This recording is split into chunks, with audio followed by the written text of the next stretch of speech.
Oh, hello, hello. Yeah, good. I have to kind of wave a handkerchief every time I want to use the microphone. Great to have you all here. And if you simply want to stay in the nave, it'll be like going to an old-fashioned cinema because we're going to run the programme twice. Well, there'll be a pause in the middle for the Pearl and Dean interlude. But it's my great pleasure and delight to introduce somebody who's been an enormous friend and supporter of English cathedrals for as long as I've been a dean, and that's Bernard Donoghue, the Chief Executive of the Association of Leading Visitor Attractions. I've always been able to rely on Bernard, not only for strong advocacy, but for amazing insight into the way in which the tourism and visitor market actually works, and what we have to do to make sure the offer we make to the public is refreshed, is relevant and surprising.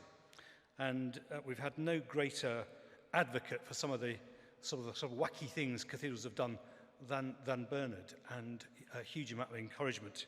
So when we were facing a bit of flack in 2019 for what was called the Summer of Fun, when Norwich was doing its helter-skelter and Rochester doing its mini-golf and Lichfield doing its move floor, and we were get it in the neck from the Daily Mail, we were able to quote an authority saying this is exactly what the public want. So Bernard, thanks for having your name taken in vain by us so often, and we look forward very much to what you've got to say. And thanks for coming to be with us. The floor is yours.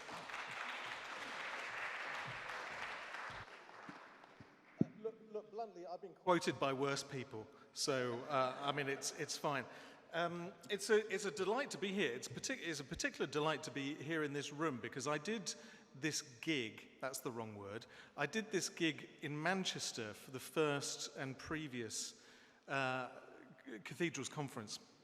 And we were in quite a small room, so it felt intimate and panic-laden.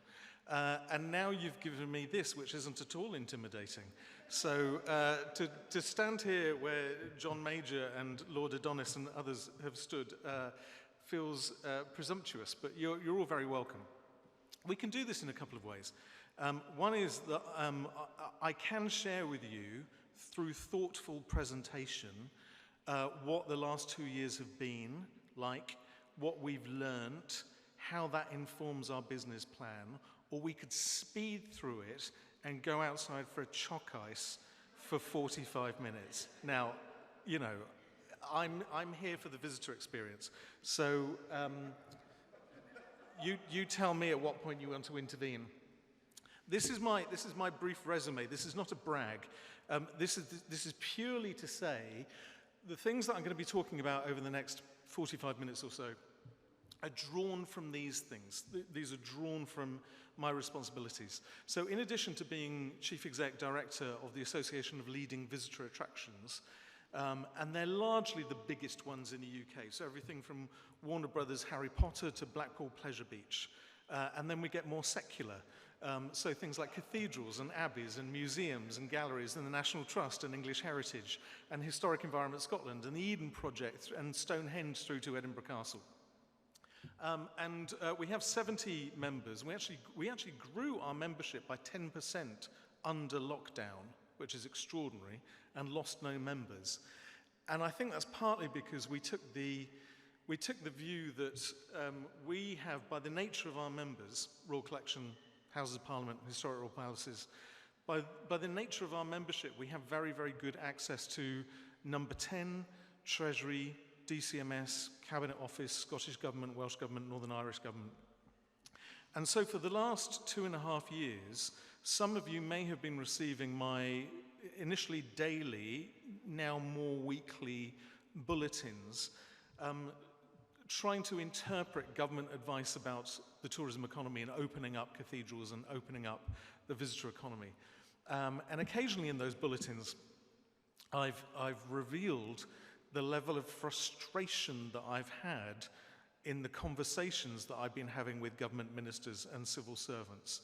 And there is a spectrum, not unlike the Church of England, there is a spectrum of ability within government that I've encountered, from the enlightened and the can-do to the I'm not really sure that you're even famous within your own family, Minister. And I've encountered them all to varying degrees of success, and that's come through in the bulletins as well. We're now coming out of the other side, but it will be a particular theme that I come back to. So I chair on behalf of the Mayor of London, the London Tourism Recovery Board.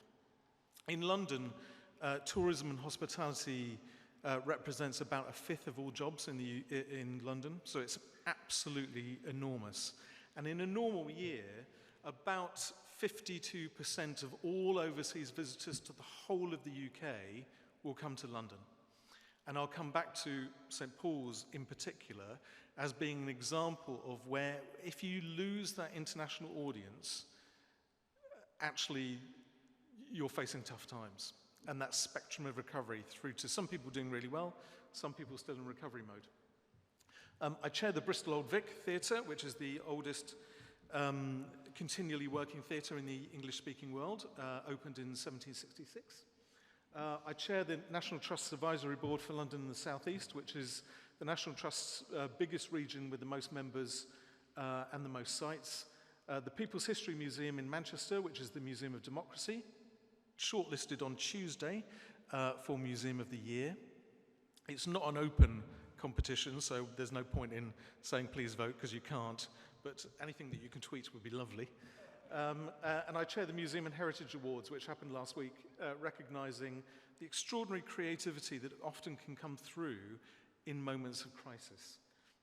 And last but by no means least, I've been this is flying in the face of democratic and governance renewal. I've now been on the Cathedral Council of St. Paul's for 13 years. And I've seen so many changes, both in terms of St. Paul's, but also in terms of what a cathedral council is, actually, and what it can do and what it can't do, which has just been extraordinary. So I'm borrowing information from all of those things in order to do these things. 10 things we learned over the last 2 years. The first of which I haven't got a slide about, but you probably know this, but it came as a surprise to me. One of the things that we learned over the last 2 years, I learned over the last 2 years, is do not light a candle when you've just cleaned your hands with alcohol-based sanitizer. See, you knew that. I didn't know that. It now, in retrospect, seems remarkably stupid of me. Okay. What visitors are doing now, reopening, renewal and repair, where people are, and the prospects for domestic and inbound market, who's coming back and how quickly. So, I want to start off with this, and guys at the back, I'm just going to move to a roving mic, if that's all right. I'm just going to start off with this, which is something that I think is quite important, and over the last 13 months, I've been invited to be a guest at 54 trustee boards or senior management teams of everything from the Royal Collection, Buckingham Palace, Windsor Castle, Palace of Holyrood House, Historic Royal Palaces, National Trust, right the way through to smaller museums and galleries. And they've asked me to come in as a kind of provocateur and to ask them questions that will help them think about what they've gone through, and let's just call it trauma, what they've gone through in the last 2.5 years, and what they've learned from that in terms of building their business case. And right at the start of every one of those meetings, regardless of the organisation, I always start with this, which I think is quite a salutary moment for any organisation, whether it's Salisbury Cathedral or whether it's the National Trust, to think about plate spinning. And the plate spinning here, this is the visitor attraction trilemma, trademark, Bernard Donoghue. If you want to use that, that's fine, it's free. What your cathedral councils or your chapters or your dean may be putting pressure on you to do is to prioritize one of these things over the other or others. And it's a time just to pause and say, do you really mean that in the most professional, respectful way? Which is the value. if you're a charging cathedral, is your absolute priority to get as much money coming through the door as possible. And that's, by the way, a completely legitimate objective, given the fact of the last 2.5 years. A completely legitimate objective. You need to repair your balance sheets. Cathedrals have gone into their reserves, sold off some assets just in order to open the doors.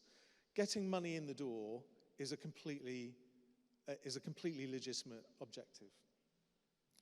Volume. Do we want to get 4% more people through our doors than last year? Do we want to get back to 2019 levels of visitorship? Question. And the visitor experience. What do we want people to think and feel and do when they walk through that door here in Newcastle or through the door at St. Paul's? And are we content, and this has been an ongoing conversation, for example, at St. Paul's on the Cathedral Council in the chapter, about currently, this will change, currently, when you walk through the door as a visitor, you're actually confronted with a visitor welcome and a paying desk, and then you step to one side off to the right, and then you're confronted with awe and glory and wonder. Actually, would it be useful to put that finance and the paying side somewhere else, so that when you walk into the building, your first reaction is awe and glory and wonder? So the visitor experience. And balancing all of these in order to achieve wise growth is hugely important, but a real challenge. So again, one cathedral that I know particularly well decided that actually it would pull out of one of those visitor cards where you pay, some overseas visitors pay some money in order to have 5 days worth of free, not quite free, access to visitor attractions.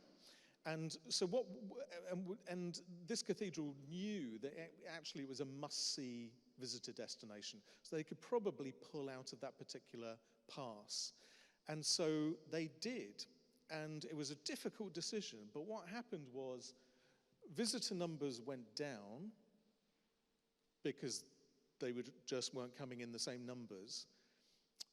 But the people who were coming spent more. And they spent more in the shop and they spent more in the cafe because they weren't on a let's do 5 visitor attractions all in one day power surge.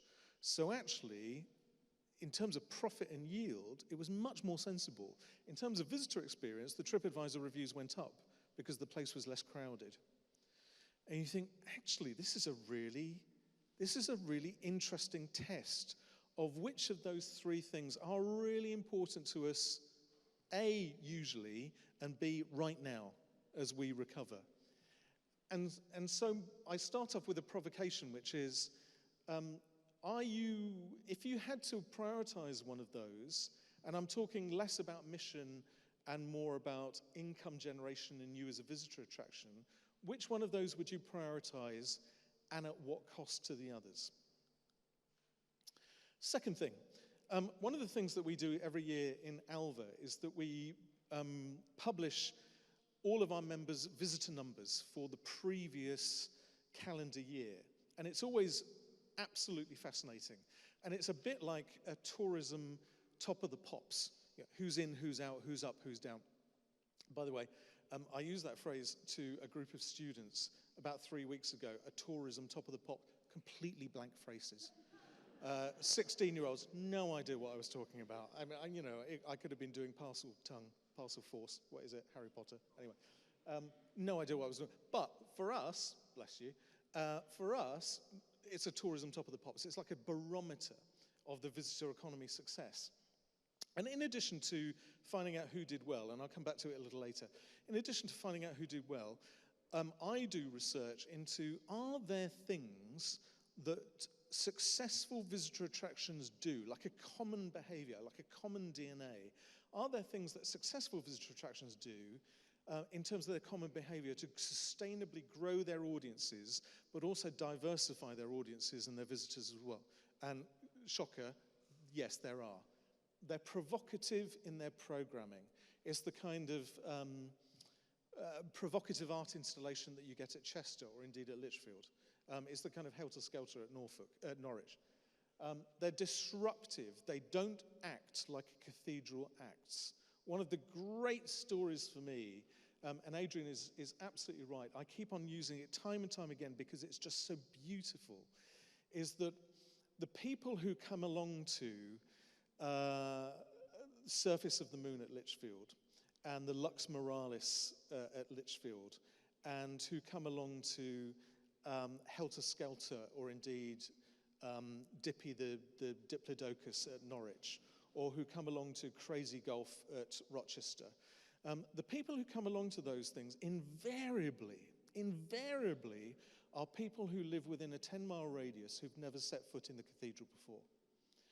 And one of the reasons that they cite, they never use this phrase, but it's the culmination of their feedback. And one of the things that they say is, I felt permission to enter because the cathedral wasn't behaving like a cathedral.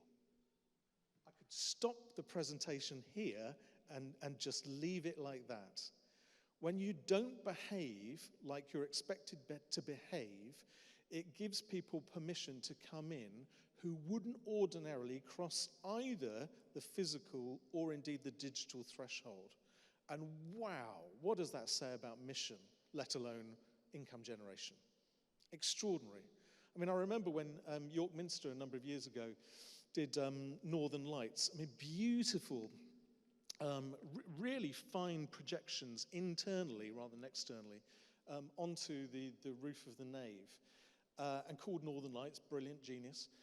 And it was ostensibly a fundraiser on the Friday night, but then they kept it open for a couple of nights for local people local people in York who normally can walk in at any time for free, but actually because York Minster wasn't behaving like York Minster, were happy to give a £5 to come in, and a good percentage of those people had lived in York and had never walked through the door before. And you just think, let's just take something from that and run with it. Disruptive and risk-taking, considered risks. I mean, one of the lovely stories, one of the lovely rebuttals that I was very happy to give, and Adrian, you're very kind to mention it, was to all of those casual, lazy media commentators who were saying, is this not dumbing down the Church of England? Well, A, that's a PhD theory, so, you know, how far do you want to go back? But B, no. These were well thought through, very, very considered risks, and the key thing about it was they were all evaluated. So people were followed up subsequently to say, what did you feel? Have you been back since? And that was extraordinary. The amount of people who came back, for whatever reason, after that initial invitation, provocation to come. Stretching your brand. Fostering creative partnerships with unusual suspects. Lichfield, and no false flattery to Adrian, working with people that you wouldn't normally work with in order to get new audiences through the door, or, more courageously, working with actors and performance and theatre companies to tell your stories of your people and places and collections in a different way than you do. And it's not to say that you don't do it right, it's to say that they do it differently, and they can communicate with people in a very different way. And so using the ability of your enabling power, your convening power, to tell your stories through the mouths of other people. I mean, if that is not about mission, if that's not reflective of mission, I don't know what is. And audience development, getting new people through the door. So, what are the 10 things that we've learned over the course of the last 10 years? And I'll go through these pretty quickly because I don't want this to be overly retrospective, because we are in a position now where we're looking forward. One is data. Deeply unsexy, but my goodness, was it valuable. We, and there is a collective we here, this is not an Alva we, when we were lobbying for the Cultural Recovery Fund, which has now ended up being £2.1 billion, and I need to say this, because although I've had my run-ins with the government over the course of the last 2.5 years, as Sandra in the front row will know, you need to know this. The second largest injection of new cash into any part of the economy by this government was into culture. Number one was into the NHS over the last 2.5 years. That's extraordinary. That's extraordinary. £2.1 billion explicitly found from government resources at a time of crisis, as a time of economic trauma, went into culture. And it's because we had been working so hard over years, decades actually, to convince Treasury and DCMS and Number 10 of not only the economic significance of the visitor economy, but also the social and spiritual and physical and mental well-being that flows from a very healthy cultural sector. Tourism and culture isn't just where you grow jobs, though we're really good at it. It's where you grow people. And it's where you grow people in terms of their sense of citizenship and internationalism and empathy and understanding of beauty and community and their sense of history and their place in the world, and therefore the responsibility or the opportunity for them to contribute to it. This isn't just about facts and figures, though that's what Treasury like, and facts and figures are what gets you through the door, but we were also able to add the softer measures and objectives and outcomes of the visitor economy in order to achieve £2.1 billion, and the reduction of VAT for visitor attractions from 20% down to 5%, and the massive furloughing of staff that so many people in our economy took use of, and things like additional but slightly invisible parts of support to the sector, like a £100 million fund for zoos and safari parks who weren't eligible under the Cultural Recovery Fund. But what necessitated that was our ability to use data. So when you count the number of visitors who come through your door, calculate their dwell time, see how many people translate from a visitor into a member or a donor, what their average transaction value is in your shop, what their spend is in your food and beverage, that's so crucial. It's so crucial, because then with confidence we're able to say to the government, UK tourism is our 5th biggest industry, our 3rd largest employer, and in a normal year creates 1 in 5 of all new jobs and 1 in 3 of all apprenticeships. Do you want to sacrifice that, Chancellor? And the answer came back no. And so we got £2.1 billion. Data, deeply unsexy, often frustrating, has liberated us over the last 2.5 years. Second, through webinars and bulletins and seminars and the virtual communities that English Cathedrals and others have created over the last 2.5 years, people have felt that they're all in the same storm, not necessarily in the same boat. Some of us have bigger boats than others, and some of us have more seaworthy boats than others, but we have all been in the same storm. And the ability to empathize and to understand where people are in that particular trauma and that particular moment of crisis has been not only emotionally important, but also mentally important too, to understand that people are going through the same things at the same time. And I hope this explosion of cooperation and sharing will continue, because it's been, at a time of dark clouds, it has been one of the silver linings.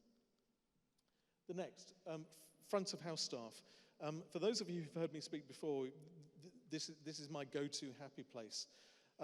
I can't emphasize enough the importance of your front of house staff, whether paid or volunteers. Can't emphasize it enough. And yet these were the first people to be cut when people were making redundancies. The visitor economy now, I'll just say it, the visitor economy now, museums and galleries and heritage sites and visitor attractions now are whiter than they were in 2019. And that's because the vast majority of people of colour, people from global majority, work in front of house roles or in catering or in retail or in those visitor experience roles than in any other part of a visitor attraction. And they were the first to be let go. I'll say it again because it needs saying. The visitor attractions industry in the UK is whiter now than it was in 2019. But the importance of front of house staff has never been more important, because even in a normal year, they are the physical embodiment of your values. They're the happy, smiling faces. They're the open arms rather than the crossed arms. They're the people who are inviting you in and charming you rather than we're here to make sure that you don't nick the art. By the way, it was only 17 years ago that it was a disciplinary offence for room guides at the Tate to talk to staff. Just think about that for a second. Now, these are people who often got fine art degrees and want to get in the door of Tate at any role in order to progress through. 17 years ago, it was a disciplinary offence for them to talk to visitors. They were there to make sure that no one got too close to the art. Boy, have we changed. Boy, have we changed. Brilliantly. So they are the natural physical embodiment of your values, and they're there to welcome, to reassure, to manage, and to protect. And their role in the last 2.5 years has also become more significant in terms of providing a COVID-safe environment. And I just want to give you, sorry, you can tell that I talk for Britain, but bear with me on this. Up until the 31st of August last year, I was on a weekly call every Friday morning with the Deputy Chief Executive of NHS England. And we would talk about infection rates and control rates and ultimately vaccination rates. It was fascinating. Until August the 31st, which was my last meeting with her, there hadn't been a single recorded case of coronavirus transmission between a member of staff to a member of the public and vice versa at a visitor attraction in the UK. How extraordinary is that? How extraordinary is that, given the number of people who come through our doors? And it's because we were COVID safe and diligent and thoughtful, and we put procedures in place that were way in excess of what we were required to do, but we just knew that we had to take the lead from the public's confidence about coming back, rather than necessarily the latest prime ministerial PowerPoint presentation. Next one, please, Chris Whitty. And this is also why it's important, because it's not just us saying this in the visitor economy. A number of years ago, we had the Chief Executive of Airbnb UK come and talk to our Alva members' conference meeting. And he said that when Airbnb were putting together their business plan, they drew heavily from TripAdvisor. Now, the number one group of things on TripAdvisor that's most reviewed is not bars, it's not hotels, it's not restaurants, it's visitor attractions, actually. And so what was fascinating about this was that he said that the biggest difference between a 4-star TripAdvisor review, very good, and a 5-star review, excellent, was that a 4-star review was 5-star review was 4 times more likely to mention a staff member's name. The difference between a very good visitor experience and an excellent one at your cathedral is you and your colleagues. That's it. That's it. It's your intervention, your colleagues' intervention, whether paid or not, makes all the difference between a good experience and an excellent one. And therefore liberating them and empowering them and enabling them and encouraging them to tell stories or to stand there in this non-paying, is it non-paying, Newcastle? Yeah, I think so. Non-paying cathedral, and to say, are you on your lunch break? If you've only got 10 minutes, these are my 3 favourite things here in Newcastle Cathedral. That personal recommendation is extraordinary. Or did you know that we're doing X, Y, and Z here on Saturday? Or did you know that we're having a farmer's market? I'm making this up. Did you know that we're having a farmer's market on Saturday? Or did you know that we're doing X, Y, and Z? That encouragement to come back isn't just etiquette, though it is polite. Actually, it goes to profit and loss. It goes to profitability. The biggest difference between very good and excellent where you work are your colleagues. Next, digital. Well, you probably remember when we closed down on the 22nd of March in 2020, digital exploded. So whilst we were physically closed, we were digitally open 24 hours a day. And I felt a real sense that of power and responsibility on the part of digital teams that you employ to keep on showing that the organization was alive and kicking and doing stuff in a creative way. And so that digital output was phenomenal. And we saw amazing examples of those kind of things, from downloadable recipes and gardening hints and downloadable jigsaws and behind-the-scenes tours. Some of my favorites included, there's a tube station in London called King William I think it's King William IV tube station. It was built at the beginning of last century, and it only lasted 10 years because they felt that it was in the wrong place. So it's been used occasionally as filming location, but actually it's largely inaccessible. It's in the City of London. And so what the London Transport Museum did was that this place can never open to the public. It's too dangerous. So what they did was they sent round one of their staff, who apparently was expendable. They sent round one of their staff with an iPhone, and he took you round this place that you could never go round yourself. And they charged between, I can't remember, it's between about 19 and 22 quid for this hour-and-a-half tour, virtually, that you would sign into and look on a laptop, to go around this underground station that hasn't been opened since 1910, 1911, with this bloke on an iPhone. Sold out, absolutely sold out, made a fortune, absolute fortune. I mean, I'm going to be using technical terms now. You are talking about a nerd base. So London Transport, has brilliantly got a fan base, and they'll pay anything. But I was talking to the Duke of Devonshire, because these are the people I hang out with, frankly. It's not all like this. It gets much grander. I was talking to the Duke of Devonshire at Chatsworth, and I was telling him about the example, and I said, actually, your attics are amazing. That's not a euphemism.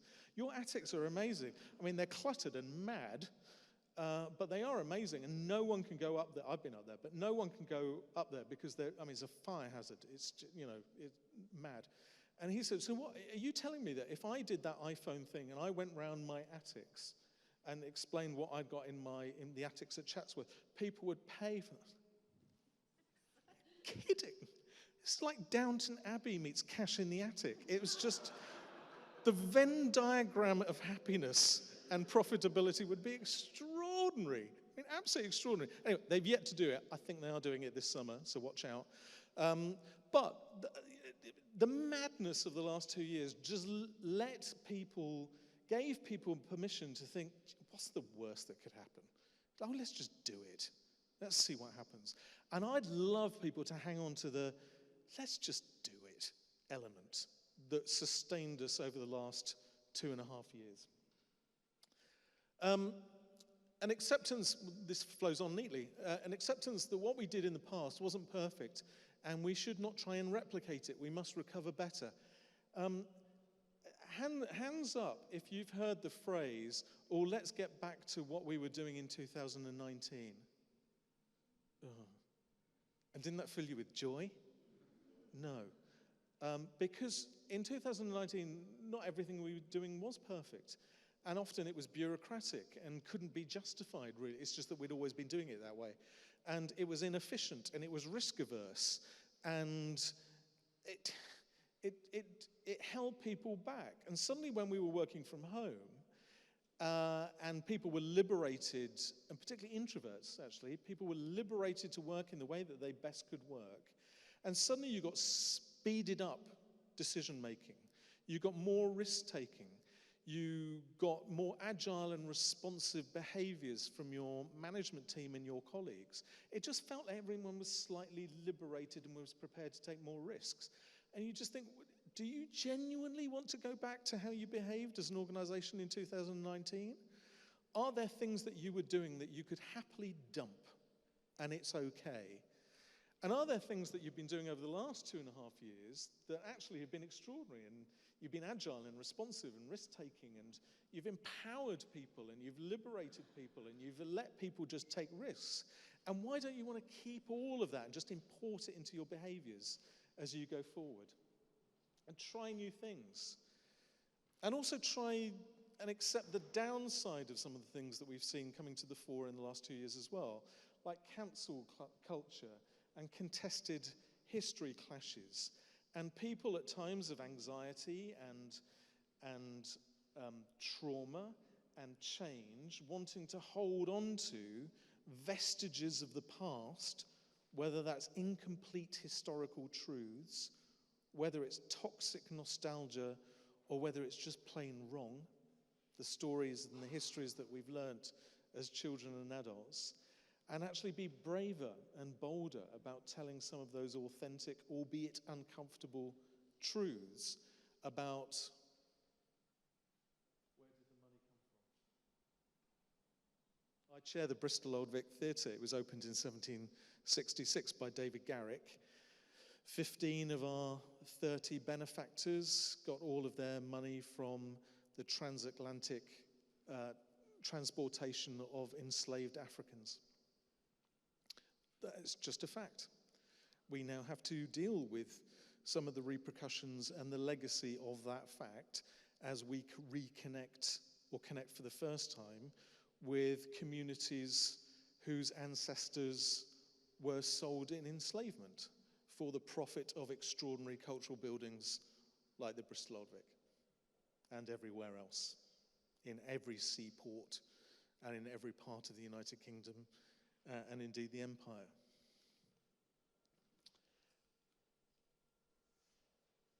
Which brings me to the next point. Are you content that to open your doors, you've already opened them, but to open your doors to people who are remarkably similar to the people that you closed them to in March 2020? Or is there an opportunity now to think again about who comes and visits, who doesn't, and why they don't, and what explicit invitation you can make to the people who don't turn up to feel welcome and invited? When visitor attractions were able to reopen, we saw an extraordinary thing happen. People in lockdown suddenly realized, I mean, it's like anything. When something's been taken away from you, you suddenly realize the value of it. So people in lockdown suddenly realized the value and the importance that visitor attractions, whether museums or galleries or theatres or cathedrals or places of worship, had in their lives, that these were extraordinarily important to them. And so when they flocked back, it was a very emotional thing for them. It was a very emotional thing for staff as well, because they went back to doing the things that was important to them, whether staff as volunteers. You know, you work in a cathedral, bluntly, for vocational reasons and not the cash. And so going back to filling a bit of your soul, giving you a bit of purpose, is an emotional thing. But this is extraordinary. Extraordinary. So under the first year of lockdown, membership retention amongst ALVA members, so this is Royal Academy, Chester Zoo, National Portrait Gallery, National Trust, English Heritage, all the, Tyne and Wear Museums and Archives here in Newcastle. Average membership retention rate is 82%. Now this is in a year when people couldn't use their memberships. 82% of people stuck with it. That is not lazy direct debit management. That is, do you know what, actually, I'm keeping with my membership because it's important. And whilst I can't visit at the moment, I will in time, but it's more important that you're still there when I can come back. And in the second year, when again, 2/3 of the year, it wasn't open to the public, that average retention rate went up to 86%. But this is extraordinary. I mean, talk about the public, expressing their devotion through their cash. And so actually there is a bit of, do you know what? You've been loyal, thank you. How do we reciprocate that loyalty and that love? Oh, this is nice. Significant increase in spend in retail and especially in food and beverage. Well, so when people did come back, they really spent. Because if you were still working and in employment under lockdown, actually your disposable income went up. Because there are I don't know, I'm looking around the audience, I'm not sure, but there are only so many Amazon packages that you can receive in a day. and actually, I love this as well. Food and beverage. When people went out to visitor attractions, massive spend in food and beverage because people just wanted to eat something that they hadn't cooked because they were over. Do you remember the sourdough months right at the beginning?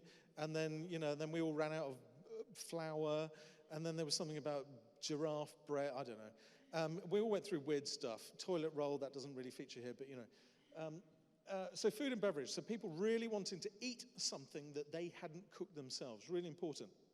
I love this. If any of you are in a pub quiz team or a cathedral quiz team, brace yourself. So we did a survey of all of our members who've got online gift shops that were open during lockdown.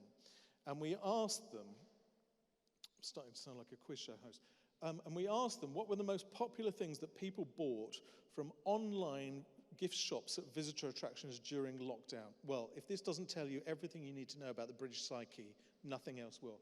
Number one, jigsaws.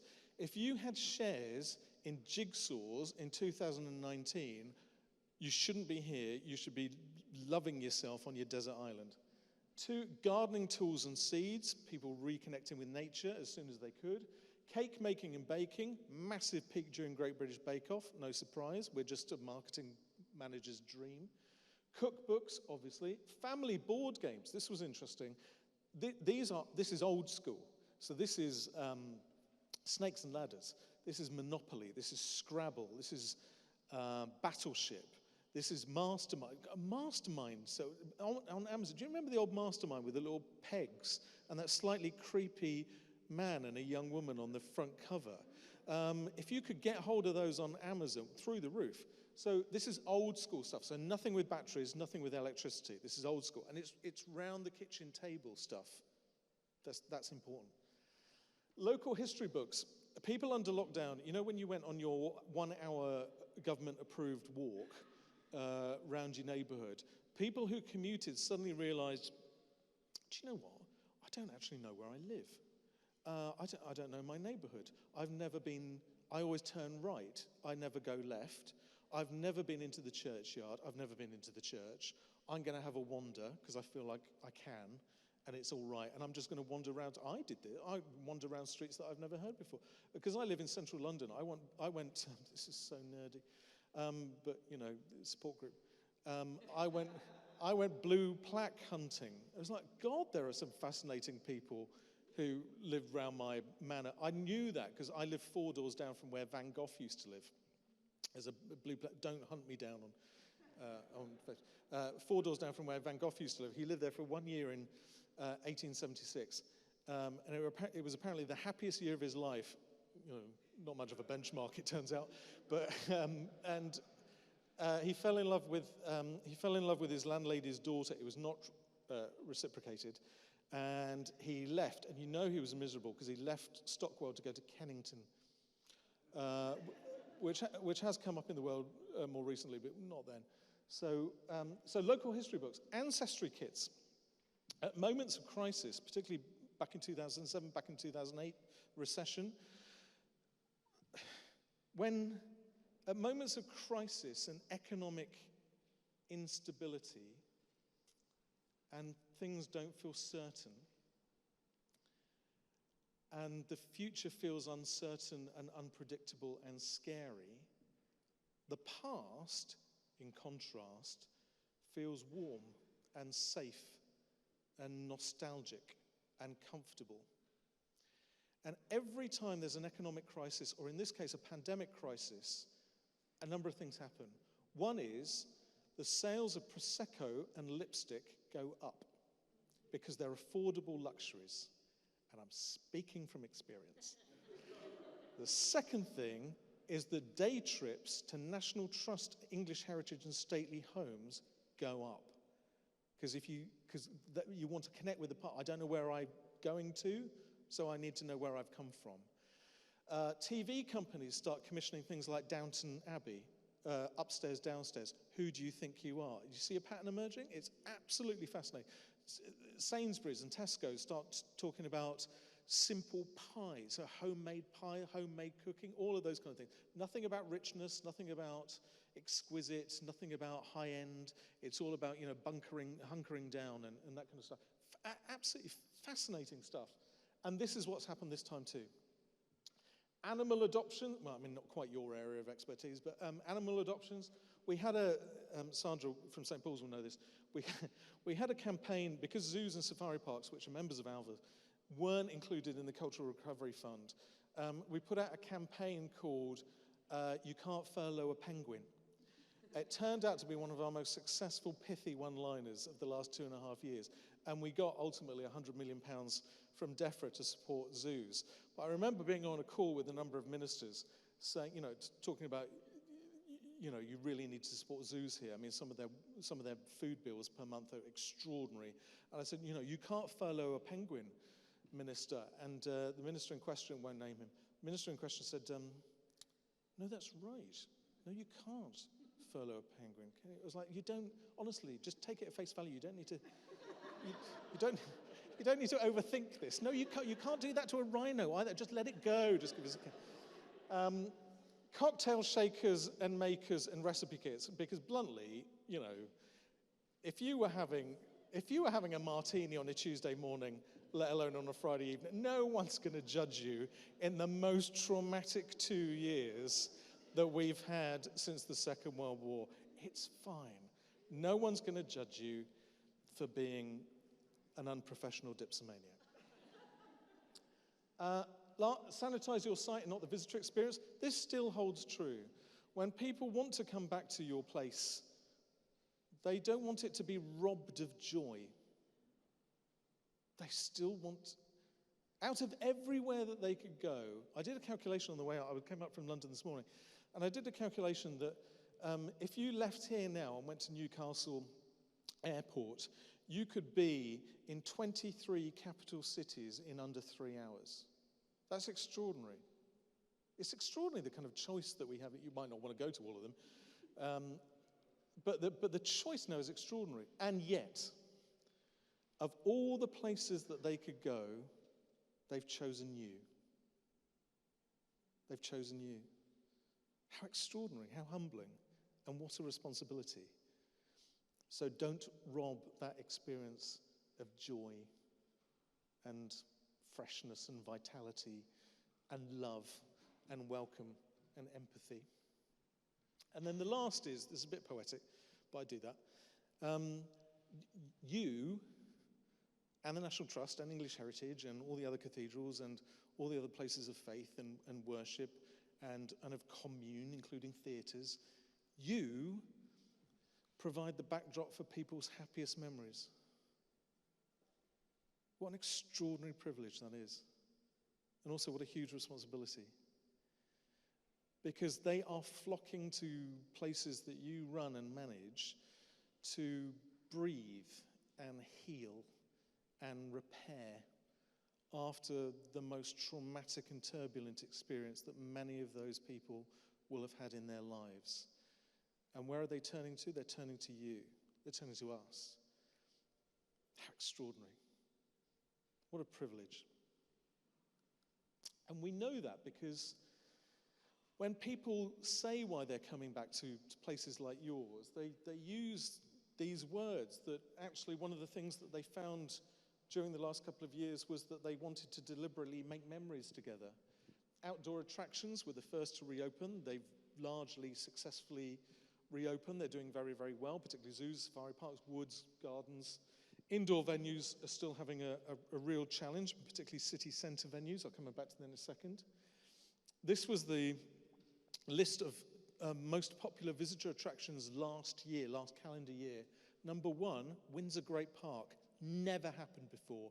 It's always an FA Cup final playoff between Tate Modern and British Museum. So boy, were they pissed off that they lost out this year to the Queen's Back Garden. Then Botanic Gardens Kew, Chester Zoo, Natural History Museum, RHS Garden Wisley. You're seeing the pattern. I mean, they were able to open first, but people wanted to go to outdoor spaces first and breathe and heal and reconnect with nature. Extraordinary list this year. It's on our website if you want to have a look at it. So, challenges to come and some of the lessons. Climate crisis. People have also become really acutely aware of what climate crisis absolutely means in visitor attractions, but in their daily life. How can you help them feel good about their carbon imprint? Can you help them say, if you're coming to my cathedral, if you're driving, this is how you can offset your visit, in a good offset rather than a greenwashing offset. Can you give them practical experiences? It's, I know you had this conversation yesterday. I think it's an enormously huge challenge to get to carbon zero by 2030. But look at what Plan B is. We're stuffed. So, it has to be an essential part of a sustainable agenda. We've also seen, and this is a bit of a downer actually, we've also seen really poor behaviour on the part of the public going back to outdoor spaces. Littering, just buying loads of food and drink from Tesco's, not necessarily them, and they're just leaving it and walking away. Buying a 20 quid tent from Argos, staying overnight at National Trust properties and then walking away. The kind of casual disregard for the environment has really heightened over the last couple of years. How can we manage that, prevent that, in a non-patronising, non-threatening, good way as a visitor attraction? Overseas visitors, sorry, this feels like a sort of stream of consciousness now. If you are dependent on overseas visitors, you are going to be having the tourism equivalent of long COVID, because they're not coming back in 2019 levels until at least 2024 in some cases. And therefore, but they do want to come back, and they're starting to come back already. We're seeing good numbers from America. We're seeing by the way, the moment the French presidential referendum finished and and Le Pen was out of the way, we saw really big French numbers back into the UK. They wanted to be there for the election. They wanted to see what the outcome was, and then they went on holiday. Brilliantly French. Dutch, Italians, quickest to return. Global appetite to return. That spectrum of recovery, so if you're Kew Gardens, Chester Zoo, London Zoo, Forestry Commission, you're booming. If you're highly dependent on overseas visitors, your Edinburgh Castle, your Stonehenge, your St Paul's Cathedral, Westminster Abbey, Tower of London, you're in recovery mode. The spectrum of recovery is enormous, and I've never quite seen it this stark and polarized before. And that's why we're communicating to ministers that they can't just glibly say, well, it looks like tourism's fixed because the beer gardens in my constituency were full at the weekend. I've had that conversation. Thank you. That's Nadine Doris texting me right there. We've been able, some parts of the country have been able to put together rescue packages and marketing packages. So I chair the London Tourism Recovery Board, and here's my mayor, Sadiq Khan, launching this in Times Square last Monday with the cast of 6, all about the wives of Henry VIII, telephone boxes, Coldstream Guards. When in doubt, go old school. I mean, really, we'd love to stretch the brand, but honestly, we need to cut through. And that's a £10 million campaign, 7 from the mayor and 3 from the industry. This is, by the way, if anyone wants a copy of this, because it's really data heavy, as in lots of stuff, really happy to send it out to anybody, and it may well be that, I don't know whether the presentations are going on a website, Adrian? Okay, all right. So you'll get to see this. This is my nerdy graph. This is the predictions of when countries are going to come back to the UK. So the redder, more hesitant, the greener, quickest to return. So some of the big spending countries that the UK is really heavily dependent on, like China, like Japan, like South Korea, Saudi Arabia, Poland, Russia, India, really hesitant about coming back, not least because some of them can't leave their own countries at the moment, like China. So there's a real spectrum, and this has been done by Oxford Economics for Visit Britain, there's a real spectrum of recovery about overseas countries and when they're going to have the confidence to come back too. We will get upbeat, I promise this. There's going to be a depressed staycation market. We saw at Easter Brits flocking to get out of the country for sun. Because last August, again, I love this, last August was the third dullest, and I mean that meteorologically rather than socially, third dullest in 40 years. So when you think back to last August, actually it wasn't brilliant weather. And so people are thinking, do you know, I need sun. I just need to get out. Massive visitors out of the UK at Easter, particularly EasyJet, Eurostar, absolutely 100% capacity for all of Easter week. Really big sales out of the UK the last bank holiday. What's quite reassuring, though, is people saying, well, actually, because of inflationary pressures, and we've now today got the inflation rate at 9%, which is the highest for 40 years, people saying, do you know what? I've done my overseas holiday now. I'm now going to commit myself or resign myself on a spectrum, commit myself or resign myself to day trips and staying here in the UK. And the evidence of that is at Easter and bank holiday, family memberships of English Heritage, National Trust and Historic Royal Palaces went through the roof. So people saying, okay, they represent really good value for money, cash is tight, I'm probably going to be doing more day trips this year, I'll take out a family membership because that represents really good value for money. So if you've got a family membership, not necessarily appropriate for all cathedrals, if you've got a family membership, really, really worth pushing that hard because the public are willing to listen to it. There's a recruitment crisis, food, beverage, front of house. In the National Trust, it's really challenging in the Northern Ireland in particular. Carricker Reed, you'll probably recognise what it is. It's a rope bridge in Northern Ireland on the coast of North Antrim coast. And it's a rope bridge between the mainland and an island. And it was created in the 18th century by shepherds. One of the most popular, really iconic places in Northern Ireland hasn't opened since Christmas because we haven't got the staff. I mean, that's the level of, and actually the V&A has only reopened 7 days a week, having been opened only 5 until about 3 weeks ago. Recruitment crisis. Hotels are paying staff retention bonuses. Now that's a phrase that I don't think any cathedral has ever used, ever. Staff retention bonuses. But we're in a different market nowadays. Employers being creative about leave entitlement and saying in addition to your normal leave, you always can take off your birthday. And just understanding that people's priorities under lockdown about their work-life balance has shifted and changed. And can you respond to that? Can you replicate that? And then the last thing, sorry Adrian, I'm very conscious of time now. I do rattle on and come out with anecdotes. So some of these I've touched on already. What were you doing in 2019 that actually you'd happily dump? What were you doing in the last 2 years that actually really worked for you, and that you want to keep, deliberately want to keep? And use the last 2 years of madness and turbulence and trauma as a permission to do things differently, because you can. You'll rarely get the opportunity to be the creators of seismic change in your organization than the way in which the last 2 years have given you. Your visitors, your congregations, your donors showed you how much they loved you in extraordinary ways over the last 2 years. Have you fully reciprocated that? And if not, when were you planning to do it? Because it ought to be now. Let's be critically honest about who walks through the door, who doesn't, why they don't, and what you're going to do about it.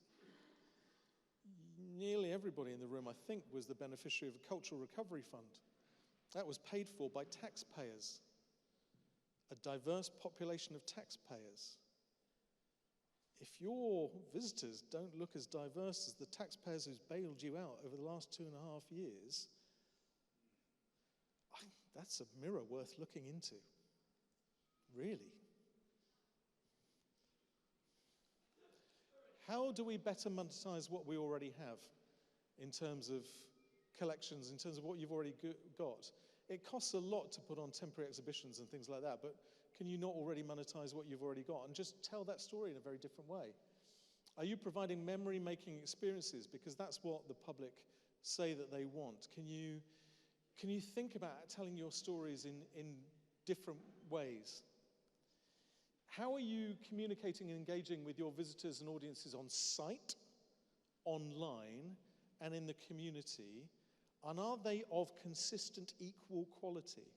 And are you genuinely happy that when you're conversing, engaging with people online, that actually it's okay for them never to come on site, to have a pilgrimage, secular or otherwise, to your building? Is it okay, actually, that they never come, but that's still a relationship? Are you conversing, I'm such a bad example of this, are you conversing with them or broadcasting to them? Currently broadcasting, happy to converse. Are you reducing your environmental footprint and impact, and how do you help your visitors do the same? This is the last one, I think, yeah. And possibly the most important.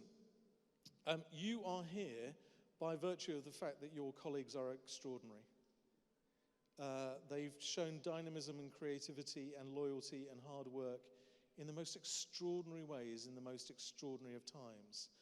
How do you listen to them genuinely, authentically, and actively so that you are able to harness their creativity and their passions and their sense of mission and their sense of purpose and their sense of welcome, and to further liberate that for the benefit not just of yourselves, but also of the visitors and the congregations who may come? And how do you recognize and reward them for doing that? Because they've all gone through trauma, as you have, and that should be recognized and reflected. And recognition is not always about money, it's not always about pay. Actually, I was reminded last week, I've been interviewing for a number of jobs. One of the candidates said, love is turning up. So actually, yes, no, you're right. Love is in the small things. Love is in the small attention to detail. Love is in the turning up and just being present for people in order to say thank you and to recognize what they've done. Thank you very much for the invitation to come and look. Have I got to do this again? I'm exhausted. Okay. Thank you very much for the invitation to come along here today. I always say, as Adrian was saying, that cathedrals are very, very special places because you're special buildings full of special things and special people with special messages. And actually, many people would say that you're conservative, small c institutions where change doesn't happen. Your daily survival is proof that that is a lazy assumption and rather anachronistic approach to who you are and what you do. You are all about change and have been so for 2,000 years, and that's a pretty good recipe to go on with. So thank you very much, and I hope you enjoy the rest of the conference.